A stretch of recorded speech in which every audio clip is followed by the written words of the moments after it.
वकील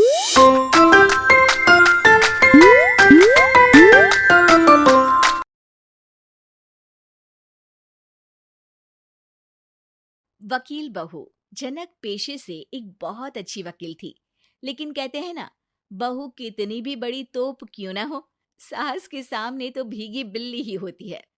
अरे जनक, क्या बात है? आज रोटी नहीं मिली अभी तक। ये तेरा कोर्ट नहीं है जो आज फैसला ना हुआ तो कल की तारीख मिल जाए। रोटी तो रोज वक्त में चाहिए। हाँ। माँ जी, रोटी तो कब की बन गई। मैंने आपको कहा तो खाना खाने के लिए, आपने शायद सुना नहीं होगा। ओहो, जज नहीं हूं मैं तेरे कोर्ट की, सास हूं सास। कोई दलील फालतू की मत देना यहाँ। बहुत जानती हूं मैं इन वकीलों को। अपनी बात ऊपर रखने के लिए झूठ बोलने में जरा भी नहीं सोचते। तभी वहां जनक के ससुर आ जाते हैं। अरे भाग्यवान, क्यों बेचारी के काम को कोसती रहती है हमेशा। मैं भी तो था वहां जब ये आई थी तुझे रोटी खाने को बुलाने के लिए। सास को तो अब गुस्सा आ जाता है कि कैसे किसी ने बहू की साइड ले ली। अरे वाह जी वाह, वो तो मैं जानती थी कि कोई ना कोई गवाह तो ये पेश कर ही देगी। पर मैं तो अब सीधा खाना खाकर सोने जाऊंगी।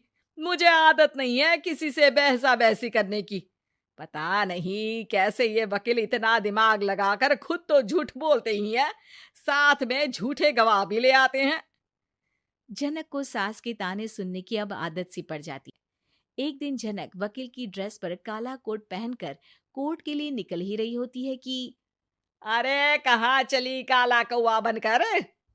टोक दिया ना। अब कोर्ट तो वकील वाली ड्रेस पहनकर ही जाऊंगी ना। वाह भाई वाह, दामिनी तो मैंने भी देखी है। सन्नी पाजी ने ऐसा ही कोट पहना था और कहा था कि तारीख पर तारीख, तारीख पर तारीख। मतलब कि कोई बात करनी है तो बोलिए, वरना वक्त नहीं है मेरे पास खराब करने के लिए। अरे पता नहीं तुझ में क्या देखा मेरे बेटे ने, सारा दिन वकीलों वाली बहस करती है, भोली भाली सास के साथ। अच्छा सुन, जो इतनी बहस मेरे आगे करती है ना, जरा अपने बॉस से कर ले, जो 1 साल भी ना हुए तेरी शादी को और काले कपड़े पहना दिए।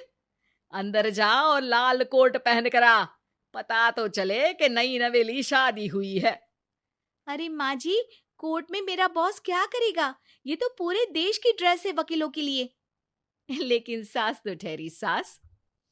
अच्छा, तो कोई जरूरत नहीं है 2-4 साल कोर्ट जाने की। शादी थोड़ी पुरानी हो जाए तब इजाजत दे दूंगी मैं तुझे काले कपड़े पहनने की। अब क्या था, मन मारकर जनक को लाल रंग का कोट पहनकर कोर्ट जाना पड़ता है।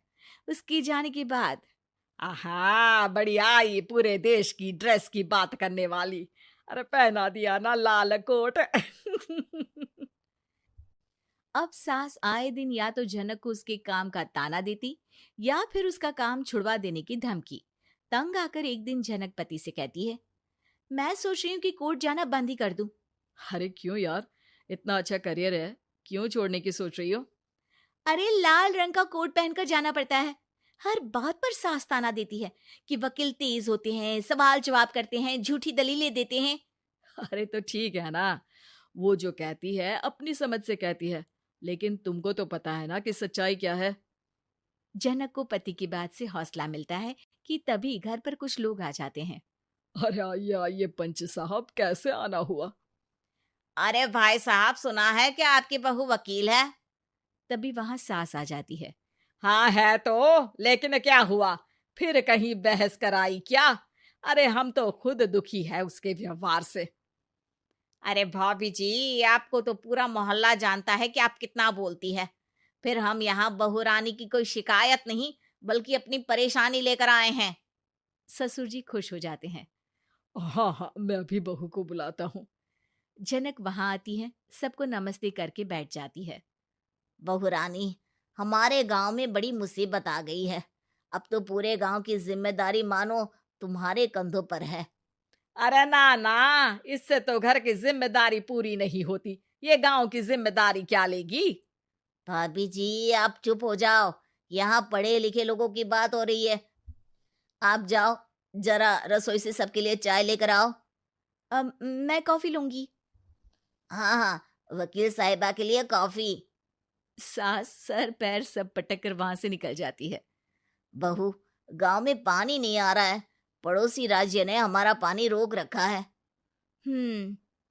इसका मामला तो बड़े कोर्ट में चलेगा पंच जी, लेकिन ऐसा क्यों?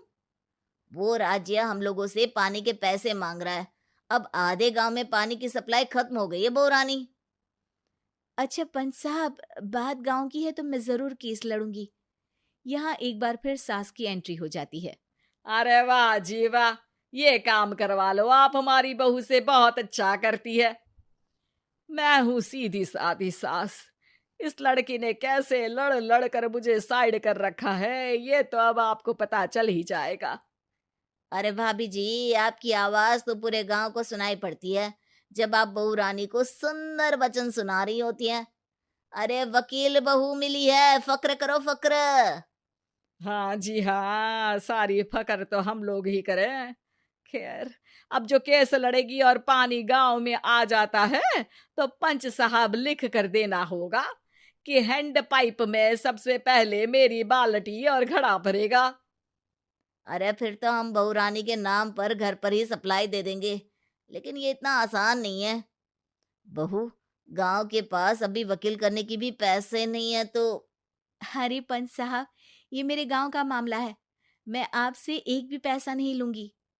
सास को बहू की बात पर गुस्सा आ जाता है, लेकिन सबके जाने के बाद झनक मन लगाकर गांव की परेशानियों को दूर करने में लग जाती है। और वो दिन भी आता है कि झनक केस जीत जाती है।